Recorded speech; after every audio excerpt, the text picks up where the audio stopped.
पक्षची बी उमेदवार कसं वाटतं, तुल्यबळ आहेत का? तुल्यबळ म्हणण्यापेक्षा प्रत्येक पुढचे जे उमेदवार आहेत ते पक्ष सोडून एकनिष्ठ, त्यांच्याकडे एकनिष्ठपणा नाही.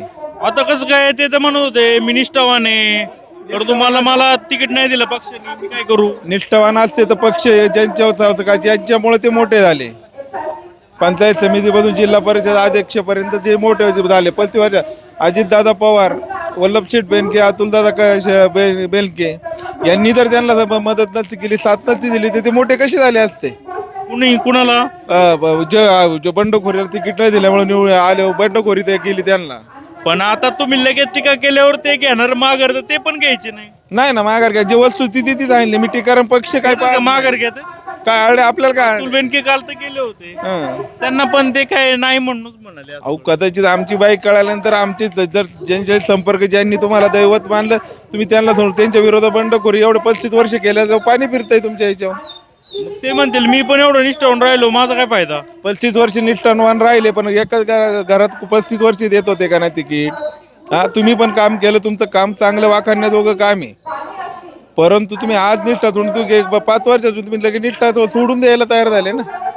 आता काही त्यांचे लोक म्हणतात का ते पैसेवाले म्हणून त्यांना तिकीट मिळाले.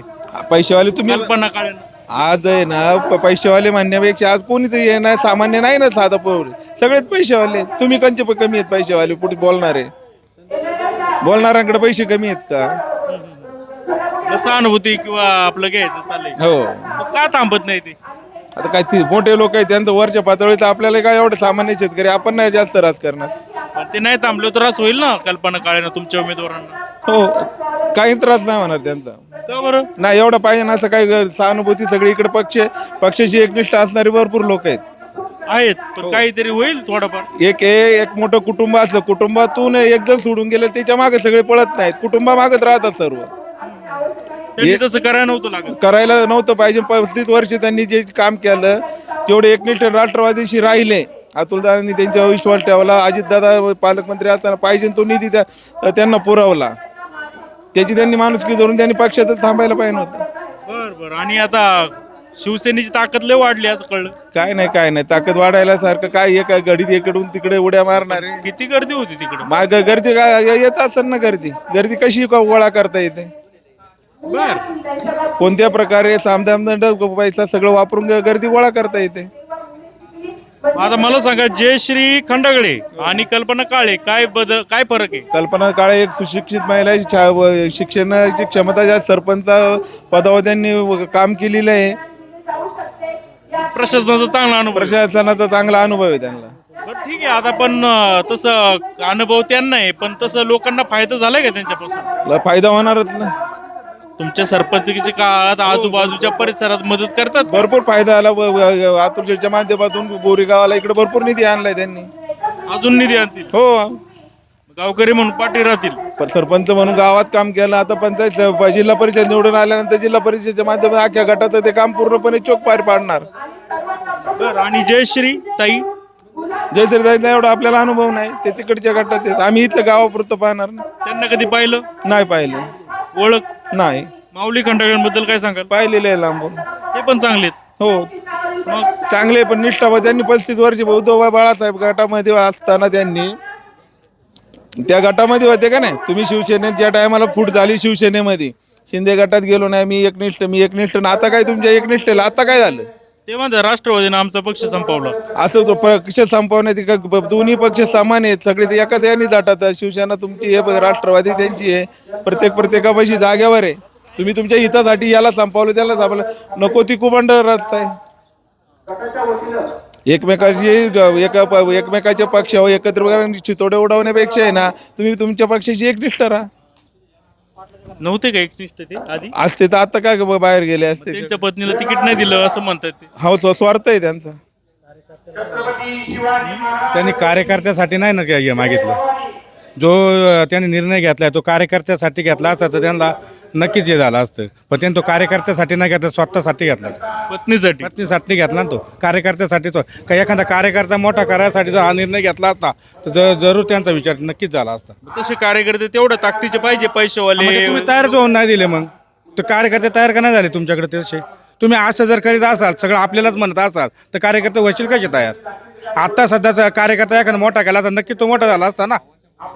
मग कार्यकर्ते तयारच होऊन न देणे हा पहिला यांचा मग मग या तुमच्या पक्षात तरी वेगळं काय, पांडुरंग पवारांनी तेच केलं की ना. पवार साहेब ते शेवटी पवार साहेबांना पण तिकीट दिले ना प्रत्येक वेळी.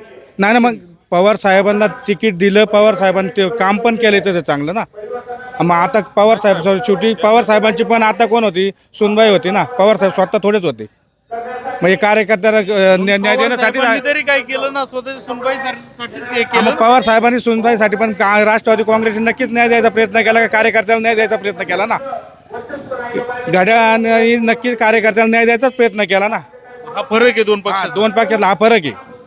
शरद सोनवणेची काय ताकद इकडं बोरेगावलाही पुढे आहे म्हणतात नाही, काय नाही. विधानसभेला. नाही, नाही, पश्चिम नाही. गाव. आता ते दादाच्या टायमाला, आता नाही दादाचं. मग दादा काय तुम्ही राष्ट्रवादीचे ना? मतदान आहे, दादाचं मतदान नक्कीच आहे. आम्ही राष्ट्रवादीची. दादांना मतदान केलं का तुम्ही? नाही नाही, तो वाग त्या वेळेचा होता. बरं, ठीक आहे, काय हरकत नाही. मतदान गुप्त आहे. कळलं तुमच्या बोलण्यावरून. पण काय होईल मग? ताकद नाही दिसत शिवसेनेची. नाही, शिवसेनेची ताकद आम्ही नाही, पण आज इथं राष्ट्रवादीची ताकद चांगली आहे त्याची. आता दोन्ही राष्ट्रवादी एकत्र झाल्यामुळे ना नक्कीच राष्ट्रवादीची ताकद पारगाव वाढली. मध्ये काय संभाजी चव्हाणांचं चांगलं दिसतंय. नाही, एकदम प्रॉपर फायदा होईल. 100% फायदा होईल. मग एकमेकांची चांगली नाही, सांगड जमलेली आणि तिन्ही पण उमेदवार एकदम सुशिक्षित आहे. बर, काहीतरी म्हणत होता तुम्ही. मी असं म्हणत होतो की तुम्ही जसं म्हटलं की पांडुरंग पवारांनाच कायम तिकीट दिले, असं नाही झालं की ज्यावेळेस 2012 साली ज्यावेळेस राष्ट्रवादी पक्षाला तिकीट द्यायची वेळ आली त्यावेळेसही बाळासाहेब बडांना पांडुरंग पवारांना थांबून त्यांना तिकीट देण्यात आलं. यावेळेस पक्षाने तसाच निर्णय काय घेतलेला आहे की एक नेतृत्व पाहता की कल्पनाताईंना त्यांच्याच पांडुरंग पवारांच्या सुनेच्या ऐवजी तिकीट देण्यात आलं. नक्कीच कार्यकर्त्यांची थोडीफार नाराजी असेल, पण पांडुरंग पवार हे एक चांगल्या प्रकारे म्हणजे चांगले राजकारणी आहेत, ज्यांना चांगली राजकारणाची माहिती आहे की कार्यकर्त्यांच्या दबावापोटी थोडंफार नाराजी असेल, पण ते नक्कीच त्यांनी कारण सर्व कार्यकर्त्यांना शब्द दिलेला आहे की ज्या कोणालाही तिकीट असो, म्हणजे माझ्या सुनेला असो, कविताला किंवा कल्पना पण माझ्या सुनेसारखीच आहे, त्यांना तिकीट असलं तरी मी 100% कल्पनाच्या पाठीमागे उभं राहणार. मी पक्षाचा झेंडा घेऊन कल्पना निवडून आणणार. हे सर्व राष्ट्रवादी कधी बोलले हे खासदार साहेबांच्या ऑफिसला ज्यावेळेस वाटाघाटी झाल्या तिकिटाबाबत, त्यावेळेस पांडुरंग पवार साहेबांचा हा शब्द होता. बर, म्हणजे आताच जस्ट आहे ना. मग आज काय केलं? मग 2 दिवसापूर्वी साळवाडीमध्ये आल्यानंतर सुद्धा त्यांनी तेच शब्द वापरले का मी पक्ष देईन त्या उमेदवाराशी काम करायचं, एवढाच विषय होता. आणि आम्हाला अजून पण आशा आहे, 100% आशा आहे आम्हाला. आजचा उद्याचा दिवस संध्याकाळपर्यंत 3 वाजेपर्यंत बाकी आहे, पण पांडुरंग पवार साहेबांची आम्हाला अजूनही आशा, उद्या संध्याकाळपर्यंत 100% ते आम्हाला पॉझिटिव्ह निर्णय देणार. 100%. तुम्ही काय आवाहन करता त्यांना आता? मी पवार साहेबांना एवढंच आवाहन करू इच्छितो की या 40 वर्षात जसे पक्षाच्या पाठीमागे ते खंबीरपणे उभे होते, त्यांनी इथून पुढे एवढ्या वेळेस फक्त आम्हाला साथ द्यावी. आम्ही त्यांच्या पाठीमागे 100% उभे आहे. सर्व बोरी खोडं जो गट आहे, तर पांडुरंग पवार नेहमीच आम्हाला आदरणीय राहिलेले आहेत. त्यांनी आम्हाला 100% यावेळेस पाठिंबा द्यावा आणि ते देणार, हा त्यांचा शब्द होता आणि ते पूर्ण करतील. उद्या 3 वाजेपर्यंत वेळ आहे आणि 100% फक्त काय असतं की थोडीफार आजूबाजूला नाराजी असते. त्या नाराजीच्या वातावरणामध्ये साहेब, कारण साहेब ही खूप वेगळं व्यक्तिमत्व आहे. ते कधी अशी पक्षाची प्रतारणा करणार नाही, वेगळा निर्णय कधीच घेणार नाही.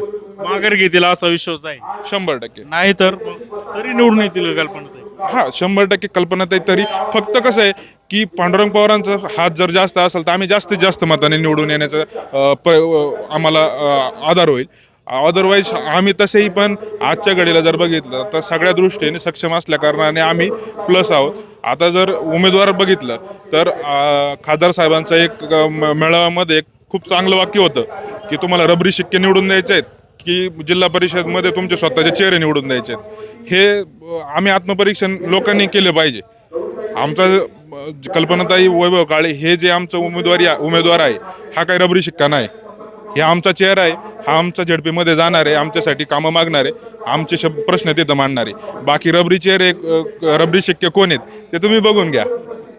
ठीक आहे, धन्यवाद आमच्याशी बोलल्याबद्दल. थँक्यू. चला भाऊ.